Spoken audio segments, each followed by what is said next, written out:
Pour commencer, en introduction, je vais présenter un tout petit peu Action interculturelle, puis le projet. Et après, nous allons pouvoir aller sur la question que nous avons ici. Action interculturelle existe déjà plus de 30 ans. Nous sommes basés à Sherbrooke, mais nous avons encore des bureaux à Ottawa et puis au Maroc. On parle d'une équipe d'une 35-40 personnes qui travaillent chez Action interculturelle. Ce que nous faisons au quotidien, c'est valoriser la diversité à travers des projets, que ce soit en réalité pour les hommes, pour les jeunes, pour les femmes. Et le cadre dans lequel je veux vous présenter en réalité cet atelier, c'est sur un projet qu'on appelle Diversité culturelle au service de l'excellence en emploi, qui est un projet qui aide vraiment les entreprises, d'accord, à pouvoir mieux intégrer les personnes immigrantes dans l'entreprise, de manière à ce qu'ils puissent avoir toujours un sentiment d'appartenance. Et comme vous le savez, avec la pénurie de main-d'œuvre que nous avons présentement, on voit qu'on est prêt à pouvoir embaucher tout le monde, mais la grande question qui se pose, c'est comment vraiment intégrer les personnes immigrantes dans l'entreprise. C'est une grosse question. C'est des personnes qui ont des codes culturels différents, qui ont des manières de comprendre différemment, et mieux les connaître permettrait une très bonne, d'accord, intégration dans l'entreprise. Je dirais que l'atelier Comment favoriser en réalité la diversité dans nos équipes, ce n'est pas que je viens ici pour vous donner des solutions, c'est-à-dire à toutes sortes de questions que vous vous posez. Mais moi, je viendrai beaucoup plus pour vous poser des questions. C'est dans cet esprit-là que je suis venu ce matin. Et après cela, nous allons pouvoir échanger un peu pour voir comment est-ce que tous ensemble nous apportons quelque chose. Je vais le prendre dans les 5 étapes en emploi, donc le recrutement, l'embauche, l'accueil, l'intégration et la rétention. Et sur chacun de ces, de ces étapes, je vais m'arrêter pour poser des questions qui vont nous permettre vraiment de mieux comprendre et de voir si nous avons vraiment de bonnes pratiques dans ce que nous avons au niveau des ressources humaines ou bien dans le recrutement que nous faisons des personnes immigrantes. Nous allons commencer par le premier, le recrutement. Donc, nous commençons vraiment par le recrutement. Ce qu'il faut d'abord savoir, c'est que l'inclusion commence vraiment dès le recrutement. Et les grandes questions qu'il faut se poser d'abord, c'est de voir si mon entreprise est vraiment, d'accord, ouverte à la diversité et est-ce que cette ouverture à la diversité est reflétée dans mes offres d'emploi.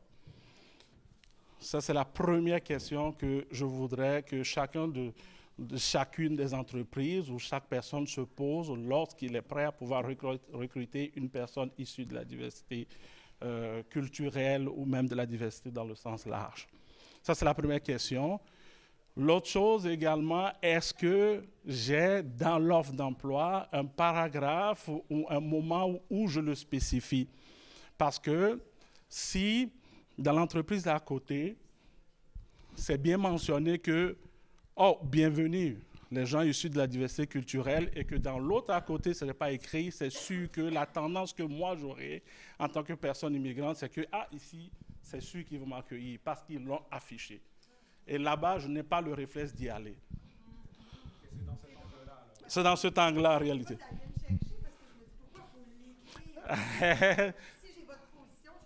C'est vraiment ça. C'est vraiment ça. C'est dans cet esprit-là. D'accord? La deuxième question, est-ce que les images qu'on utilise, parce qu'on sait qu'aujourd'hui, on achète des images partout qui sont déjà faites et tout ça, est-ce que dans les images que j'ai voulu simplement mettre une image et puis c'est terminé, ou je tiens compte du fait qu'en réalité, et puis vous allez le constater, ça n'existait pas il y a 3 ans, il y a 4 ans, il y a 5 ans. Mais vous allez voir maintenant que dans tout ce que les gens font en réalité comme annonce, publicité, ils essaient toujours de mettre une personne immigrante dans les visuels. c'est bien. Mais mieux encore, c'est si vous avez des personnes immigrantes dans votre équipe, c'est bien de pouvoir montrer, parce que c'est les gens qu'ils vont pouvoir rencontrer au quotidien, c'est les personnes avec qui ils doivent travailler. D'accord? La troisième question, c'est de voir si en réalité mes réseaux de recrutement sont diversifiés, d'accord, ou ils sont simplement limités à un secteur précis. Donc, il faudrait non seulement le mettre comme d'habitude dans les Indeed, le job illico, mais vous savez, ce qui fonctionne très bien avec les personnes immigrantes, c'est le bouche à oreille, les amis, les connaissances. Et si la personne a une bonne expérience avec vous, c'est sûr qu'il va vous conseiller son cousin, je ne sais pas, sa tante, son neveu. Donc ça, c'est très, très important. C'est pour ça qu'on pose aussi cette question. La quatrième question, c'est de voir si les offres d'emploi que j'ai démontrent vraiment une certaine ouverture, d'accord, aux différentes formations et expériences. On voit parfois des offres d'emploi qui sont vraiment, je ne sais pas, tellement détaillées qu'on pourrait plutôt dire que ce sont des tâches, là. Si vous mettez trop de choses et qu'au final, on voit simplement que, ah, écoutez, on me propose pour tout cela 15 pièces de l'heure, il y a problème. Mettons de façon vraiment, d'accord, en gros, qu'est-ce que j'attends de cette personne-là? Oui, on a besoin de l'expérience, mais très, très souvent, maintenant, ça ne commence pas à changer. C'est qu'on parle de, ah, on veut l'expérience québécoise. On ne peut pas avoir l'expérience du Québec si on n'a pas la chance d'avoir un premier emploi. Il faut donner cette possibilité-là d'abord. Ça, c'est très, très important. Donner la possibilité à ces personnes de faire preuve, là. Il peut ne pas avoir l'expérience du Québec, mais son expérience qu'il a eue chez lui, d'accord, dans son pays d'origine, l'aide vraiment à pouvoir apporter une certaine contribution dans l'entreprise. Donc, c'est ça aussi, ça fait partie aussi des questions qu'il faut se poser. Et le diplôme, c'est bon. Lui fait l'équivalence de son diplôme pour pouvoir arriver quand même à justifier ce qu'il a et encourager beaucoup ces personnes-là à aller faire, par exemple, une reconnaissance d'acquis de compétences. C'est peut-être une petite compétence là qui lui manque pour pouvoir arriver à ça. Encourager cette personne à le faire et puis ça va pouvoir aider. Donc, c'est ça, en gros, par rapport au recrutement. C'est des questions qu'on peut se poser et ça va nous permettre de pouvoir vraiment aller chercher un grand nombre de personnes, des personnes qui seront plus ouvertes à venir travailler dans l'entreprise. On passera à l'embauche, s'il vous plaît. Au niveau de l'embauche, ce qu'il faut faire, c'est d'abord réfléchir sur soi-même et sur ses pratiques d'embauche. Et les questions qu'on se pose, on en a 3 ici. La première, c'est de savoir si je me suis déjà questionné sur des stéréotypes ou des préjugés envers certains groupes de personnes. Est-ce que je me suis posé cette question? Nous avons eu à accompagner des entreprises dans le projet, puis l'une des questions qu'on posait, on disait, est-ce que vous avez peur d'être étiqueté comme raciste? Une grande question. Certains nous disaient oui, d'autres disaient non. Mais ce n'est pas là la question. Mais pourquoi? C'est la question qu'il faut se poser. Allons chercher à savoir si tout ce que nous avons comme préjugés, et je vous le dis, ce n'est pas simplement des personnes de la société d'accueil. Même les personnes immigrantes aussi ont des stéréotypes. Nous sommes des êtres humains, là, en réalité. Oh, oui, c'est normal. Là. Donc, mais posons-nous cette question-là, c'est très important. Est-ce que j'ai déjà réfléchi à l'influence que mes biais inconscients peuvent avoir sur le processus d'embauche? Les biais inconscients, je vous encourage à beaucoup lire là-dessus. Nous en avons tous. Hein? La troisième question, est-ce que je suis assez sensibilisé aux différences culturelles au début, d'accord, et aux défis d'intégration des personnes, des nouveaux arrivants ou des personnes immigrantes? C'est aussi la troisième question qu'on se pose. Je dis, moi, je préfère qu'on se pose des questions, qu'on ait des réponses. Chacun a sa réponse et à partir de la réponse, on pourra voir comment on évolue pour la suite. On ira à l'étape suivante. Donc, quand on prend l'embauche, c'est l'accueil. Il faut analyser les pratiques d'accueil que nous avons. Oui, une personne qui vient dans l'entreprise, si elle est bien accueillie, elle va dire « Waouh, j'ai passé ma première journée, ma première semaine de façon exceptionnelle. » Parce que ils ont été tellement accueillants que je me sens chez moi déjà dès la première journée, dès la première semaine. Et les questions qu'on peut se poser, c'est est-ce qu'on donne de l'importance à l'étape d'accueil au sein de l'entreprise? Est-ce que c'est important pour l'entreprise de pouvoir bien accueillir ses employés? Deuxième question, est-ce que la démarche d'accueil est bien structurée et bien réfléchie pour accueillir les nouveaux membres du personnel? Parce que très, très souvent, qu'est-ce qu'on voit? La personne vient, c'est en ce moment qu'on court de gauche à droite parce qu'on était submergé pour pouvoir accueillir le nouveau. Il vient, il dit, mais qu'est-ce que je fais? Je ne sais pas qu'est-ce que je fais. Maintenant, vas-y, lis le manuel de l'employé et puis après, on va voir pour le reste. Il lit le manuel de l'employé. 2 jours après, il a oublié ce qu'il a lu. La journée même, il a tellement lu, il a eu tellement d'informations que lui, sa tête est toute pleine. Là, il est embrouillé, il ne sait même plus où se donner de la tête. Donc, prenons le temps de l'accueillir. Mettons en place un système, d'accord, quelqu'un pour pouvoir l'accompagner, un mentor, un jumeau qui pourra le guider. Il est venu, on lui a dit, bon, écoute, ici, tu mets ta boîte en lunch, c'est ici qu'on va manger après, puis c'est terminé. Mais lui, il a besoin, pendant les pauses, d'accord, pendant des moments, quelqu'un qui pourra lui dire, ah, écoute, tu sais, le manuel de l'employé, là, oui, c'est tellement écrit, mais de façon très succincte, il y a 5 points qu'il faut comprendre. C'est ça, c'est ça, c'est ça. Si tu as des questions, je peux t'accompagner. Il vient, on lui ouvre l'ordinateur. Oui, peut-être qu'il se connaît un peu Outlook, mais il ne sait pas quelle est la manière de fonctionner dans l'entreprise. Comment est-ce qu'il peut classer ses dossiers? Qu'est-ce qu'il doit voir en priorité? Qu'est-ce qu'il doit voir après? Accompagnez-le. Il a besoin de cet accompagnement-là pour pouvoir mieux se sentir. Et troisième question qu'on peut se poser, c'est est-ce qu'on souligne l'arrivée de nouveaux employés? Cette pratique a commencé, je suis très content de le voir. Ou en réalité, on dit, ah, bienvenue dans l'équipe, on voit sur LinkedIn, là, en réalité, oh, on a tel membre de l'équipe qui s'ajoute, bravo à tel qui vient. C'est très, très bon. Pourquoi? Parce que la personne, avant d'arriver, sait déjà que tous ses collègues savent qu'il vient. Et ça lui donne déjà une certaine fierté, en réalité. D'accord? C'est très important aussi. Puis l'autre chose, c'est de savoir si nous organisons des activités pour les nouveaux arrivants. Pour les nouveaux employés, je veux dire.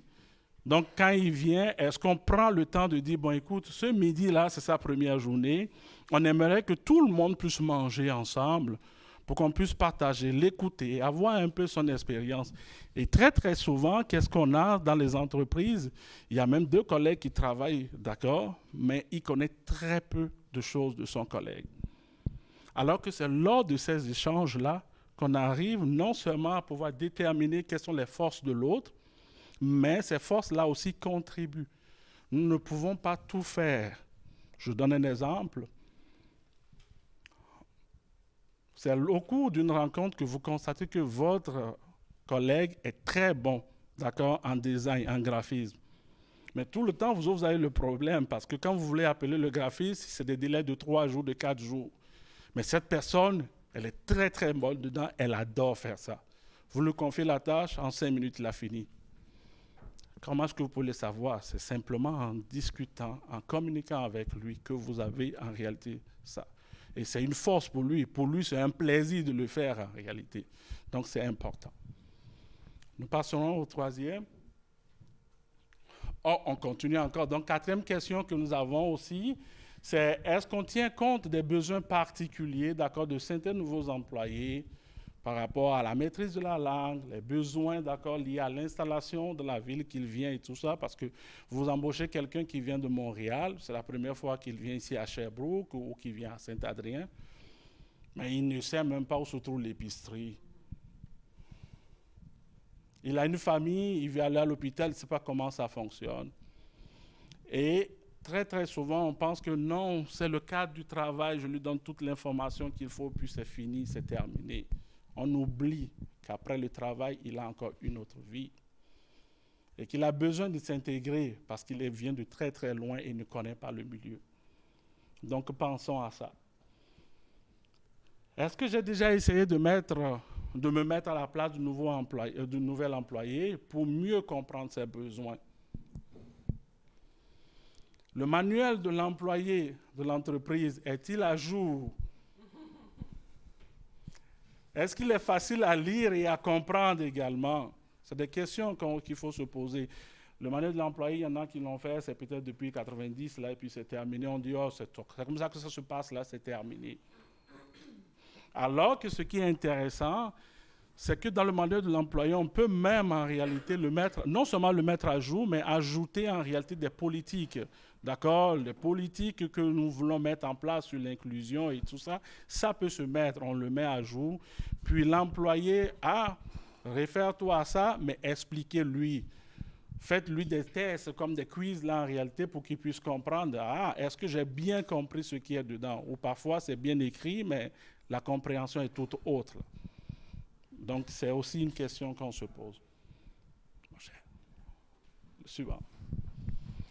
Au niveau de l'intégration, c'est évaluer également ces pratiques d'intégration. Et la première question qu'on peut se poser, jusqu'à quel point on s'investit, d'accord, ou on investit des efforts pour réviser ou améliorer les pratiques d'intégration des nouveaux employés. Il faut se poser cette question. L'autre également, c'est de savoir si on est ouvert dans mon entreprise à pouvoir adopter certaines de nos pratiques pour mieux intégrer les employés ayant des besoins particuliers. Oui, nous savons que nous avons des pratiques d'intégration, mais est-ce que nous sommes ouverts à ce que d'autres personnes puissent ajouter des choses compte tenu des constats qu'ils ont faits dans le système d'intégration? Est-ce que l'entreprise est ouverte? Alors qu'en réalité, ce serait une bonne pratique, puisque les choses changent. La réalité qu'on avait il y a 3 ans, il y a 5 ans, ce n'est pas la même réalité qu'aujourd'hui. Donc, il faut se poser cette question.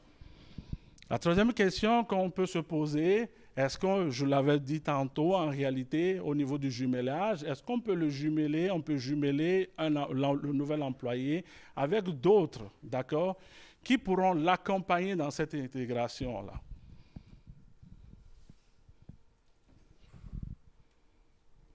Quatrième question.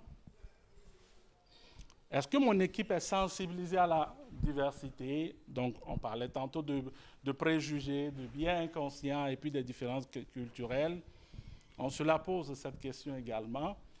Les valeurs de respect, d'accord, et de différence, d'ouverture à la diversité culturelle, est-ce que ça fait partie de la culture d'entreprise? Est-ce que ces valeurs-là sont reflétées dans les communications quotidiennes qu'on a? Et comment peut-on favoriser ces valeurs-là dans l'entreprise? Voici 3 grandes questions aussi qu'il faut se poser. Est-ce qu'on prend assez de temps pour pouvoir rencontrer les nouveaux employés? Pas seulement les rencontrer, leur dire ce qu'ils ont à faire, mais aussi les écouter. Ils ont des choses à dire. Et parfois, les employés, ce qu'ils disent, c'est tellement important, ça peut aider même à pouvoir augmenter le chiffre d'affaires, pourquoi pas? Parce qu'on dit souvent, une seule tête, c'est bien, mais plusieurs têtes, ça vaut bien. Donc, écoutez. Et je ne veux pas faire une caricature, mais très, très souvent, et c'est là qu'il faut voir, dans les sociétés individualistes et les sociétés collectivistes, il y a souvent une certaine différence. Vous avez 2 personnes, ou vous formez par exemple 2 groupes de personnes, et vous demandez le point de vue, par exemple, à une personne immigrante qui est issue d'une société collectiviste où pour lui, la hiérarchie, c'est très, très important. Vous lui posez une question, vous savez ce qu'il fait? Il se dit à l'intérieur, est-ce que moi, je peux donner mon opinion? Est-ce que je peux dire ce que je pense? Parce que chez lui, non, lui n'a pas le droit de parler là. Il exécute seulement ce qu'on lui dit de faire. Mais encouragez-le, dites-lui qu'ici, oui, Il doit dire ce qu'il pense parce que si il veut que ça puisse changer, s'il veut qu'il y ait une progression, il faudrait qu'il puisse s'exprimer. Et c'est important. Donc, il faut non seulement lui donner des directives, mais aussi l'écouter. On ira au suivant. Et on ira maintenant vers la rétention. C'est vraiment évaluer le milieu du travail. La première question qu'on se pose, est-ce que les employeurs sont impliqués dans les prises de décision? Est-ce qu'on leur demande des suggestions et on prend en considération leurs idées? Quelqu'un qui vient par exemple du Mexique, on se retrouve dans une entreprise qui, par exemple, fait du café, d'accord? Puis lui, il est là employé simplement sur le plancher. Mais il connaît bien le monde du travail, le monde d'affaires, en tout cas le monde mexicain au niveau des affaires. Vous vous imaginez que vous l'invitez seulement une seule fois pour lui dire, bon, écoute, tu sais, nous avons une grosse demande et on voudrait savoir comment, par exemple, négocier avec ces personnes pour pouvoir augmenter notre chiffre d'affaires. C'est avec plaisir qu'il va vous répondre parce que lui connaît cela. Et le seul fait de pouvoir lui poser la question fait qu'il augmente une estime de soi et il est prêt à pouvoir vous aider. C'est important de pouvoir prendre en tout cas, faire des pas comme ça. Est-ce que les employés issus de la diversité se trouvent à tous les niveaux de l'entreprise? Comme je viens de donner l'exemple, d'accord? On voit il y a plusieurs entreprises qui embauchent, mais qu'est-ce qui se passe? Le plus souvent, c'est qu'au plancher, vous voyez les personnes immigrantes, mais vraiment dans la direction zéro. Il n'y a pas de personnes immigrantes. Il faudrait qu'on change cela. Et se poser la question. Et comme je le dis, c'est très simple là. Une personne qui est sur le plancher peut beaucoup aider pour pouvoir vraiment augmenter le chiffre d'affaires parce qu'il connaît plus le milieu, d'accord, mexicain qu'une autre personne là. Parce que lui, il est là-bas et il connaît le code là-bas. Donc, c'est important d'essayer de mettre les personnes à tous les niveaux de l'entreprise. La troisième question, c'est de voir comment le climat de travail, quel est le climat de travail dans l'entreprise. Est-ce qu'on a essayé de prendre l'avis, d'accord, des employés par rapport à la question du climat de travail dans l'entreprise? Est-ce que les pratiques sont flexibles et on prend en considération les points de vue des employés? Ils ont souvent de bonnes choses, d'accord, à dire. Donc, c'est là les questions que moi j'ai voulu qu'on puisse se poser, d'accord, au niveau des 5 étapes. Comme je le disais, recrutement, embauche, accueil, intégration et puis rétention. Et pour finir, je voulais en réalité vous présenter les programmes d'accompagnement. Présentement, nous donnons des formations en réalité pour les entreprises de Sherbrooke, des formations qui sont gratuites on irait le suivant en réalité. Donc, les formations qui sont gratuites en réalité sur la gestion de la diversité culturelle en emploi, qui est suivi d'ateliers qui mettent en situation tout ce qu'on pourrait avoir. Puis, la deuxième formation, c'est sur les compétences interculturelles. Et l'atelier, c'est sur la gestion des conflits. Donc, en gros, c'est ce que je voulais dire. Moi, je voulais beaucoup vous amener à pouvoir poser des questions qui vont pouvoir aider vraiment à améliorer le climat de travail dans l'entreprise et puis valoriser l'apport des personnes immigrantes dans l'entreprise. Je ne sais pas si vous avez des questions. Oui. Tu as nommé Sherbrooke, mais est-ce que vous pouvez sortir de Sherbrooke? La formation gratuite, elle est pour Sherbrooke, compte tenu de l'entente que nous avons avec la ville et le MIFI. Mais pour ceux qui sont hors de Sherbrooke, on paye pour ces formations-là. Puis je laisserai le suivant, s'il te plaît. Oui. Est-ce que vos formations, je vois entre autres compétences interculturelles et tout ça, est-ce qu'elles sont destinées aux gestionnaires ou aussi il y a des employés du milieu d'accueil finalement? Super. Mais pour l'avoir déjà vécu, juste pour faire un petit aparté à ça, que ce soit la clientèle, les collègues, quand vous parliez des biens conscients et tout ça, justement les réflexes qu'on peut avoir nous comme société plus individualiste,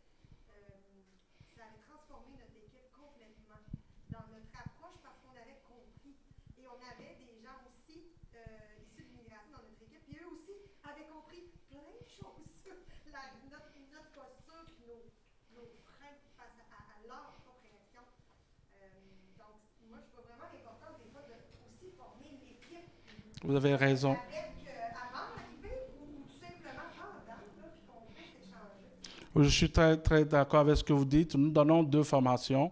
Une qui est vraiment pour les gestionnaires sur la gestion de la diversité en général. Puis celle qu'on donne avec les employés, c'est la communication interculturelle. Et là, c'est pour tous les employés. On ne parle pas des personnes immigrantes seulement, mais c'est des personnes immigrantes, des personnes de la société d'accueil et tout le monde là en réalité qu'on encourage à pouvoir être là. Parce que c'est là qu'on va pour démystifier un certain nombre de choses. C'est quoi une société individualiste, collectiviste, comment est-ce qu'on peut, comment est-ce que c'est interprété, pourquoi est-ce que, par exemple, lorsque, je ne sais pas, on fait une entrevue, vous êtes en train de parler avec le monsieur, mais il vous répond tout le temps, il a les yeux baissés. Des trucs comme ça qu'on essaie de démystifier. Mais c'est vraiment pour tout le monde. Donc la communication interculturelle, c'est pour tous les employés. Oui. Dis-moi si ma question est vraiment trop hors sujet, mais je travaille pour un pôle d'économie sociale. Sur notre territoire, on a plusieurs entreprises qui ont du succès en embauche et rétention de personnes provenant de l'immigration. Puis ils se sont dit, ben, pour prendre les meilleures décisions, il faut que notre conseil d'administration soit représentatif aussi. Et bien qu'ils ont du succès, puis on a une organisation qui a une mission très similaire à la vôtre sur notre territoire, ils peinent à recruter des administrateurs. Il y a comme une difficulté, puis on dirait que les mêmes procédés pour l'embauche ne fonctionnent pas pour le recrutement d'administrateurs. Oui. Est-ce que vous pensez qu'il y a une raison particulière? Est-ce que c'est parce que... Mais celle que je vous dirai tout de suite, c'est d'abord qu'il faut comprendre. Vous savez, même moi-même quand j'étais arrivé, on parlait du bénévolat. Pour moi, ça ne veut rien dire. D'accord? Pour plusieurs aussi de mes confrères, ça ne veut rien dire. Le bénévolat, alors que c'est vraiment valorisé et c'est très bon pour pouvoir ouvrir son réseau. D'accord? Mais pour la personne immigrante, oui, je fais du bénévolat, mais qu'est-ce que cela m'apporte? C'est la grande question qu'on se pose. Le conseil d'administration, c'est très rare que vous voyez des personnes immigrantes parce que pour eux, ils ne sont pas encore arrivés à comprendre quel est leur apport. Est-ce qu'ils sont là simplement pour faire lieu comme administrateurs et puis on met leur nom et puis c'est terminé. Ils viennent aux rencontres, ils n'ont pas leur point de vue à pouvoir faire valoir. Ou c'est quoi la question? Quel est l'apport qu'il a? Il faudrait arriver à pouvoir montrer, d'accord, à la personne quelle est en réalité, qu'est-ce qu'il peut apporter en étant sur le conseil d'administration. Puis, il y a plein de personnes qui ne savent même pas c'est quoi un conseil d'administration. Quel est le rôle du conseil d'administration. Et le plus souvent, vous allez voir que les personnes qui sont dans les conseils d'administration, c'est ceux-là qui sont ici depuis un certain temps et qui ont compris le fonctionnement. Mais pour une nouvelle personne, un nouvel arrivant, il ne sait pas ce que c'est. Il faut arriver à pouvoir lui expliquer. Donc, c'est ça l'importance. Par exemple, ce dont vous parlez, c'est vraiment d'élargir, de peut-être même contacter parfois des personnes bien ciblées, de lui expliquer, est-ce que tu as du temps à donner pour ça? Puis ça va pouvoir fonctionner. Je ne sais pas si j'ai répondu. Oui, c'est bien, merci. J'imagine que c'est un peu la même chose au niveau du monde communautaire, par exemple. Oui. Tous les cas dans les organisations communautaires, peut-être qu'il y a certaines communautés qui ne savent pas du tout que ça peut exister, puis en quoi est-ce que ça peut les aider et inversement. Là. Oui, mais même au-delà de ça, c'est qu'en réalité, quand le plus souvent, l'organisme communautaire n'est pas assez pour aider les personnes immigrantes, d'accord? Eux autres ne voient pas comment est-ce qu'ils peuvent contribuer à ça. Parce que c'est comme si, ah oui, je suis déjà avec ma communauté. C'est des personnes qui m'attendent. Je peux toujours trouver quelque chose de bien avec eux. Alors que si je vais ailleurs, est-ce qu'ils m'attendent? Est-ce que réellement, je peux contribuer à apporter quelque chose? Et puis vous allez voir, il y a même beaucoup qui ne postulent pas en réalité dans les autres organismes communautaires parce qu'ils se disent, mais est-ce que j'ai ma place dedans? Mais là où il sait que c'est pour donner des services à personnes immigrantes, tu vas voir, il y a plein de personnes qui vont postuler là en réalité. C'est ça. Donc c'est vraiment de pouvoir passer l'information, de pouvoir divulguer ce que vous avez à apporter. Oui, puis je pensais même aussi pour juste l'utilisation des services du monde communautaire, en fait, juste pour que la personne ait utilisé eux-mêmes, les personnes puissent utiliser eux-mêmes Ah, OK. Utiliser les services du milieu communautaire. Oui, oui, oui. Aux maisons de famille, par exemple, on va trouver sur plusieurs de nos territoires, où est-ce qu'ils peuvent offrir des haltes garderies ou encore des cafés-conférences. Et ça a toute son importance, effectivement, ça manque effectivement. Oui, oui. D'informer ces immigrants-là, en fait, que ça existe, puis en quoi ça peut leur être utile. Mais non, je suis tout à fait d'accord avec ce que vous dites là, parce qu'en réalité, oui, c'est simplement le fait de ne pas savoir quelle est... Il y a tellement de choses nouvelles, hein, parce que on parle de maison de la famille. Est-ce que ça existe dans son pays d'origine? Il n'en sait pas grand-chose là. Mais si il voit l'utilité, on parle d'une halte garderie, ça c'est très important. Ça peut l'aider. Il peut pouvoir en bénéficier lui-même pour pouvoir laisser son enfant et aller travailler. Donc à partir de ce moment, ça peut peut-être l'appeler lui aussi à vouloir travailler ou aller utiliser ces services-là également. Oui. S'impliquer dans les services. Vraiment, vraiment. Oui. J'avais une question. J'avais entendu parler dans un organisme, l'organisme qui avait créé un cercle. Il y avait plusieurs cercles sur des gens qui étaient comme dans une condition minoritaire. Ça pouvait être par exemple des personnes noires. Et ces personnes-là se rendent. Parfait.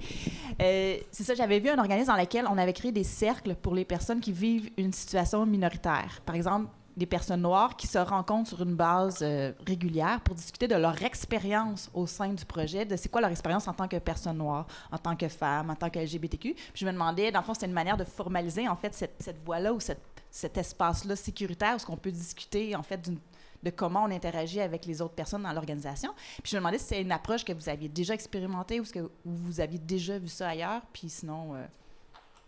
voilà. Oui. Mais est-ce que c'est un cercle? Je ne sais pas si c'est un cercle. Mais le comité, oui, des comités qui se forment en réalité, j'en ai vu. Puis ça a toujours une belle expérience. Là, comme je vous le dis, même dans votre entreprise, d'accord, même le fait de s'asseoir avec les autres collègues et de discuter sur un point ou apporter une thématique, ça aide beaucoup. Non seulement à connaître les autres, mais aussi à voir quelle est un peu la vision des autres sur le sujet. C'est très important, effectivement. C'est important. Une autre question? Oui. Moi, c'est un commentaire. Tantôt, quand vous parlez, moi, ça me touchait. C'était un commentaire concernant le recrutement. Puis c'est une petite anecdote, mais en même temps, ça m'a été beaucoup révélateur. Tantôt, vous parliez, noter que demander de l'expérience québécoise, bien, je veux dire, déjà, ça mène des barrières, évidemment, mais j'ai une collègue, pour faire une histoire courte, qui est en couple avec un Africain, puis elle disait... j'ai pris ça comme de l'information quand même assez riche, là, assez pertinente, étant donné qu'elle est proche de ça, mais elle disait, on n'a pas réévalué non plus réellement les exigences qu'on demande. Je vous donne un exemple. À Montréal, c'est classique de demander l'anglais un atout, si c'est pas essentiel. Par contre, est-ce que réellement on en a besoin? Parce qu'elle dit ça, c'est un frein, selon elle, pour les communautés africaines, entre autres, parce qu'elles possèdent moins bien la langue anglaise que peut-être d'autres communautés. J'ai dit, mais c'est un excellent point, tu sais. Est-ce que chacun de nos exigences par rapport au poste sont repensées avec l'idée de l'intégration? Moi, j'ai vraiment trouvé ça intéressant, puis vous avez amené d'autres points tantôt par rapport à ça. Fait que je trouve que comme on dit, de placer la phrase, si ça peut vous attirer les communautés culturelles, d'ajouter qu'on est ouvert à la diversité, fine. Mais je reprends l'exemple tantôt de la dame de l'autre atelier qui disait, des fois, d'avoir juste un allié fort peut faire bien plus que juste de dire qu'on est ouvert à la diversité. Il faut que, tu sais, les bottines suivent les babines en bon québécois, là. Donc... Oui, je voudrais dire, effectivement, c'est un bon point que vous soulignez en réalité. Oui, le mettre dans les atouts. Moi, je vous donne un exemple. On a un de nos projets chez nous, Action interculturelle, où en réalité, vous voyez qu'on accompagne des jeunes entre 15 et 30 ans. Mais parfois, puisque c'est des personnes immigrantes qui sont vraiment éloignées du marché du travail, on a besoin parfois que ce soit peut-être... c'est des personnes qui ne parlent pas bien français, ils sont encore en francisation, mais ils parlent très bien, je ne sais pas, le Wolof, ils parlent très bien l'arabe, ils parlent très bien une autre langue, mais on a une personne de notre équipe qui est dedans, et qu'est-ce qu'on a fait? On dit, écoutez, On peut même vous accompagner en swahili, en arabe et tout ça. Puis les gens se sentent déjà même plus. Et on élargit comme ça notre champ de personnes qu'on pourrait recruter. Alors que si au départ, on n'avait pas cette possibilité-là, on dirait simplement, ben, on ne connaît pas cette langue et puis c'est terminé. Effectivement, le mentionner, c'est un atout. Oui, une dernière question. Oui. Oui. Oui, en fait, moi, mon enjeu, je trouve, pour le recrutement, c'est plus que j'ai de la misère à offrir comme une stabilité au niveau de l'emploi parce que moi, dans le fond, j'ai une entreprise qui est comme plus saisonnière, plus touristique. Puis, je fais de la création pendant l'hiver. Fait que c'est comme un emploi saisonnier d'hiver puis un emploi saisonnier d'été. C'est pas au même endroit. Fait que, puis j'ai eu des offres, dans le fond, tu sais, il y a une fille qui m'a écrit du Togo qui voulait immigrer.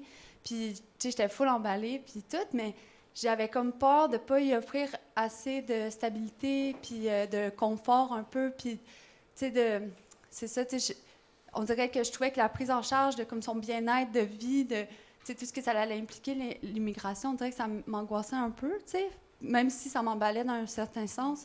Puis même, c'est ça, tu sais, moi, l'été, c'est aux îles de la Madeleine, sur l'île d'Entrée, en fait que c'est comme encore plus niché. Puis là, je me mets à la place, tu sais, de... tu sais, juste, admettons, moi qui viens de la Rive-Sud de Montréal, à la base, j'ai grandi là, tout comme l'intégration. Fait que là, je me mets à la place de quelqu'un qui viendrait d'un autre pays, avec une autre langue. Puis, fait que c'est comme un frein. Puis je me demandais si, ben, tu sais, qu'est-ce que t'en penses? Et ça, tu penses que c'est un vrai frein ou c'est plus comme un biais, justement, comme inconscient, un biais conscient dans ce cas-là, là, que j'ai? Non, ce n'est pas un biais inconscient. Je crois que vous faites preuve, en tout cas, d'une certaine réalité. Vous autres, vous venez même en réalité de Montréal, puis vous vous sentez déjà dans un petit cercle, et l'autre qui vient d'ailleurs, et qui, en réalité, je ne sais même pas si là où vous êtes, il y a d'autres communautés comme ça qui pourraient l'aider aussi. Là. Donc, elle se sentirait vraiment en minorité dedans. Et c'est très bien de penser à son bien-être.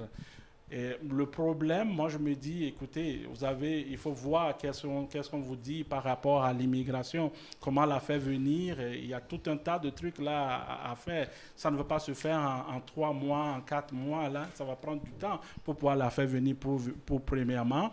Mais c'est vraiment de voir, est-ce que vous êtes seul ou vous avez d'autres personnes avec vous? Ben, je travaille beaucoup avec mon conjoint, puis une communauté un peu aussi autour, là. Puis, mais tu sais, une autre chose, admettons, c'est, je sais pas s'il y a une façon de valider, admettons, le sérieux d'une organisation, parce que, tu sais, admettons, cette femme-là, elle m'a mis en contact avec un organisme, mais après ça, tu sais, j'ai communiqué avec l'organisme, puis, tu sais, il n'y avait pas l'air, admettons, tu sais, admettons, la façon d'écrire un courriel, tu sais, c'était pas comme nécessairement... les mêmes formes. Fait que là, tu sais, j'étais comme, est-ce que c'est vraiment un vrai organisme ou pas, tu sais.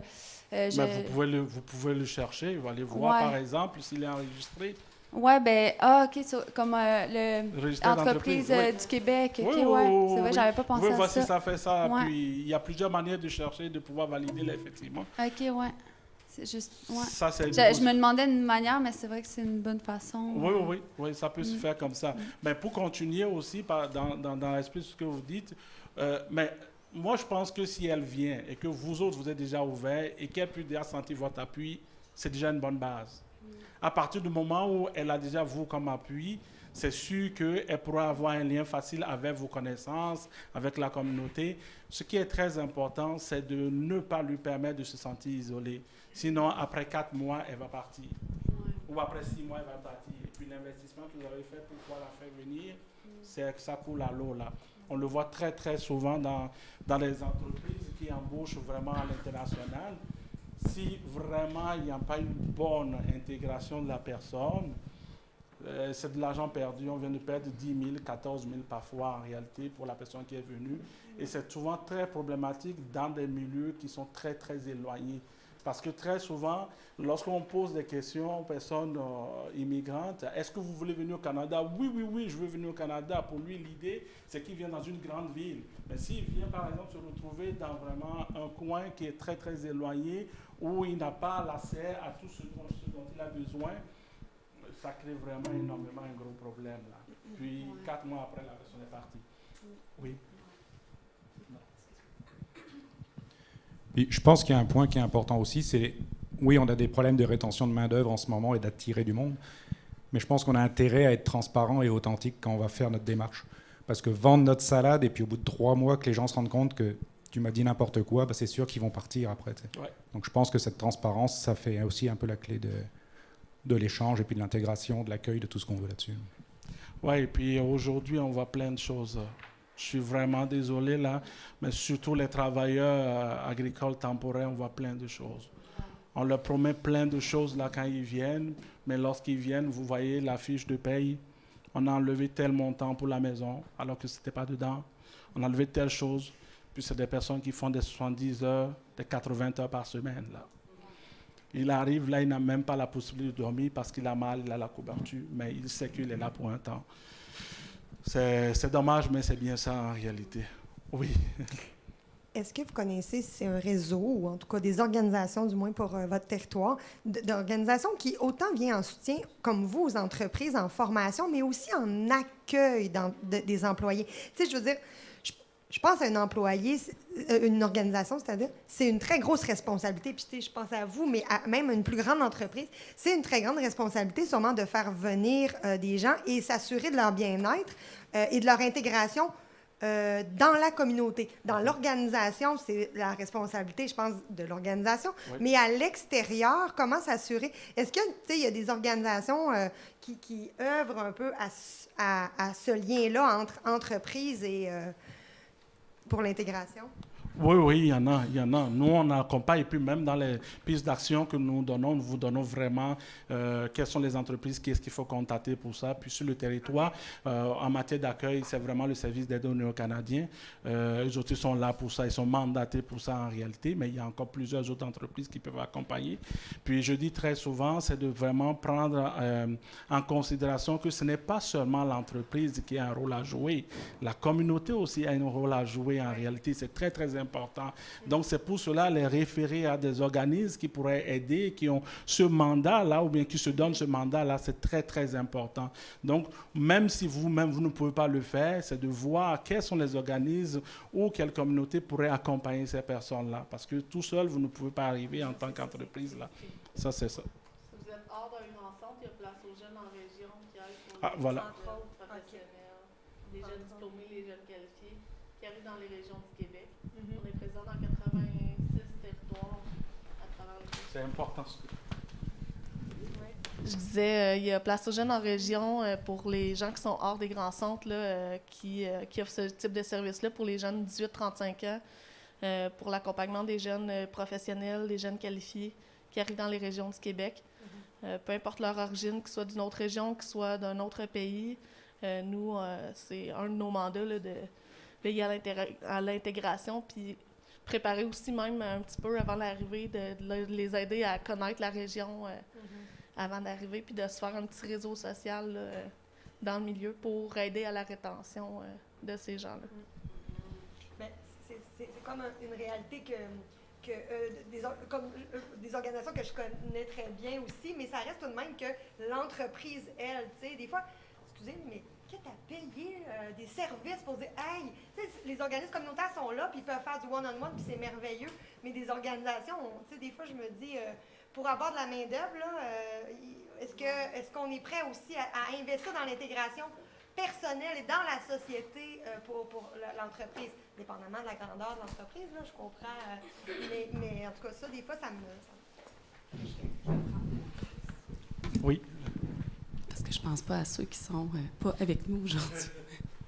Mais je vais juste faire du pouce sur ce que ma collègue a dit par rapport à Place aux jeunes en région. Nous, on travaille de pair avec les MRC, tous les acteurs socio-économiques du milieu qui ont des réflexions par rapport à l'intégration de l'immigration des immigrants en région, justement. Au sein de plusieurs MRC, dans le fond, dans plusieurs régions, il y a des ressources d'accueil et d'intégration pour les nouveaux arrivants qui sont engagés par les MRC, donc avec qui nous, on fait affaire. Donc, ils vont aller couvrir tout ce qui est au-delà de 35 ans, par exemple, que nous, ça s'arrête à cette limite-là. Voilà. Oui, puis il y a aussi il y a ça. Il y a, comment on appelle, les agents d'intégration aussi, là, d'accord, dans la MRC. Vous avez aussi le réseau d'accueil estrien, qui est un très bon réseau et vraiment, ils font un grand travail là, en réalité. Comme ressource, ça peut aussi des gens que vous pourrez avoir pour les portes d'entrée, là, surtout dans les autres MRC. Oui, Catherine. Je me permets juste de rajouter sur votre point.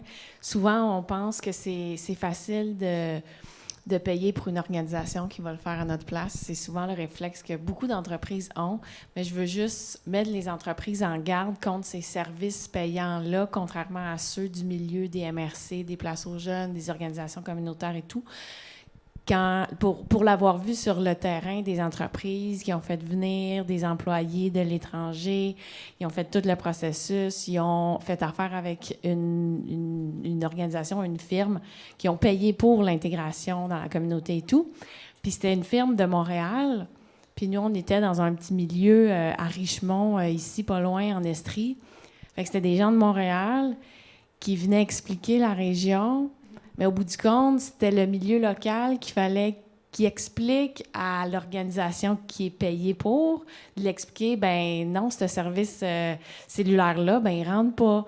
L'épicerie n'est pas là, c'est là. Tu sais, des trucs qu'au bout du compte, le milieu gratuit ont tout fallu qu'ils ramassent en arrière parce que le milieu payant, ben ils connaissaient pas vraiment le coin. Fait que, tu sais, souvent, on se dit, ben on paye pour, fait qu'il y a une certaine valeur de plus. Mais c'est pas toujours le cas. Souvent, les ressources gratuites, ben dans le fond, ne sont pas vraiment gratuites. Là. C'est vos impôts, vous payez pour déjà. C'est juste que...